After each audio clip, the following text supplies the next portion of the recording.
scores a touchdown. Doesn't surprise me if you think about it. I mean, just think about it. Yeah, exactly. First play of a season. Yeah. Run play, touchdown. First pass of a season. Yeah. Pass, touchdown. Cam Newton's the only one in NFL history to do that. But the point is, like, the energy, you could just feel it. Now, the Cardinals look very compromised right now. Very much so. Without Kyler Murray, they are... And Hopkins, but more importantly, Kyler Murray, because Colt McCoy played like garbage. Without Kyler Murray, this is a shell of a team. Yep. Like, it's not even close.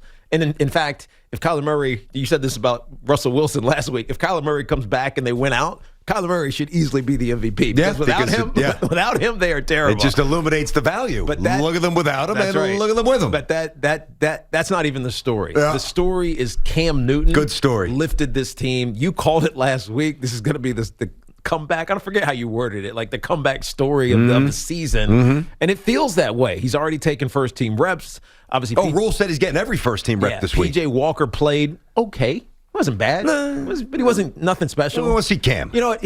He held the spot well. I think P.J. Walker did. Cam could be a star back with this team, which would be unprecedented to think about. You leave a team, and I don't say it was ugly, but it wasn't like, yeah, good job, man. We appreciated you being here for. Because he was still so young. That's right. It wasn't like, yeah, you did great for us for a decade, and oh yeah, we love you. I love you. Oh, we're gonna be. It wasn't any of that. No, it was a little abrupt. It was like, get out of here. We don't need you. We don't need you anymore. We got business to move on to. And so, Cam. And so to resurrect 2 years later and maybe get this team into the postseason, which currently they're kind of right there on the bubble. Yep. It's just an awesome story, man. It really is. And what I said last week, specifically, one of the things I said last week is that, the NFL very rarely gets to author these sentimental moments because it's such every roster spot matters, special teams, nickel corners, backup O-linemen. When you have such an atrocious game as the NFL is, you've got to make sure that everybody counts. Literally everybody plus everybody. But so you can't just... bring somebody back for, it was with us back in the day and trot him out there and maybe reduce the workload at a prominent spot. If you're, an aging Pujols who wants to finish up with the Cardinals for one more year, you know what? Bat him seventh. You DH him. If there's not a universal DH, which there probably will be, sit him in the NL. Maybe make him play first once a week and let him be a DH in the American League ballparks. You can't do that in the NFL. So I thought it was really rare that that there was a chance for this to happen, for this comeback story to come to fruition. So from a sentimentality point of view, it was cool, but you and I both thought there was some substance here as well. Oh, yeah. And as evidenced by the first two times he touched the rock here, 6 and 6. And by the way, great block by McCaffrey on that run. Man. Not that he banged him, but he held him. Yeah. And you could see he actually left the play and then retreated back to finish the block and give Cam the corner to get to the pylon.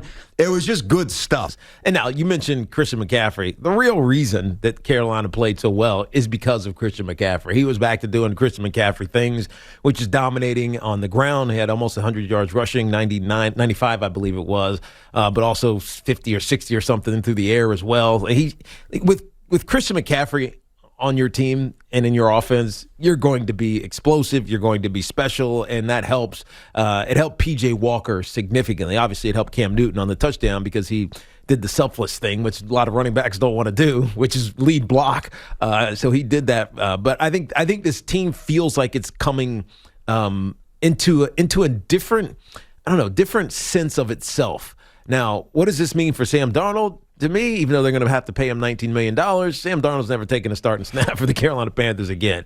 I think you've seen... I would actually bet against that only because of Cam's propensity for injury. Yeah, I'm with you in terms of the spirit of what he deserves. Yeah, but he's going to play again. I don't know. Not this year, I'm saying. Yeah. He's going to take snaps. For Carolina? Yes. Unless they cut him this offseason. They owe him almost $20 million. Cam's not playing 17 and then the next 9 games. He's not playing 26 straight games uninterrupted. But here's the thing. He's just not. I saw this the other day because they were clowning the Carolina Panthers for how much they're spending on quarterbacks. They're paying Teddy Bridgewater $7 or so million.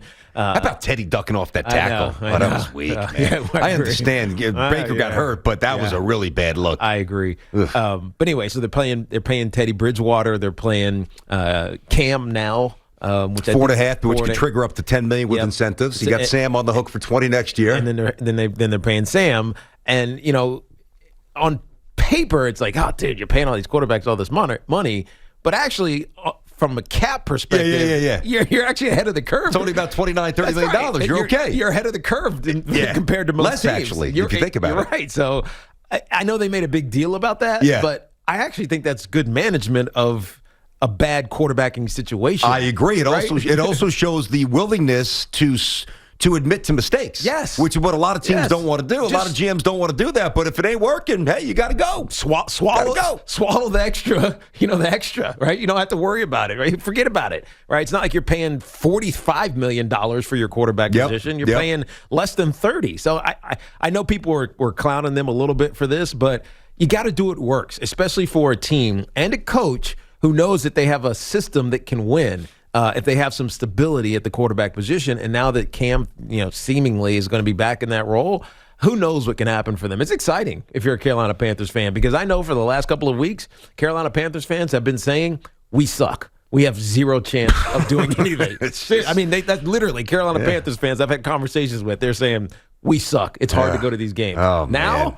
I mean, if I'm in Carolina, I can't wait to go see Cam Newton play. Hey, that futures bet that I put back in August is looking better. That's right. At least I got a chance now. I mean, I was almost counting the money when we were 3-0. And now, what happened. And now I'm like, maybe I shouldn't count that one as a loss. Maybe these guys will find a way to regenerate. Good story. Good story for a guy who has been, maligned, I think, in some part fairly. Yeah. And I think for other reasons, maybe unfairly. I like Cam. I wasn't sure how good Cam was, to be honest, a year or two ago. And I'm still not sure that this runs uninterrupted. But from a feel-good point of view, in a sport that rarely provides them, good stuff. Agreed. Thanks for watching. Make sure you like and subscribe, and don't forget to hit that bell to be notified when we drop fresh content.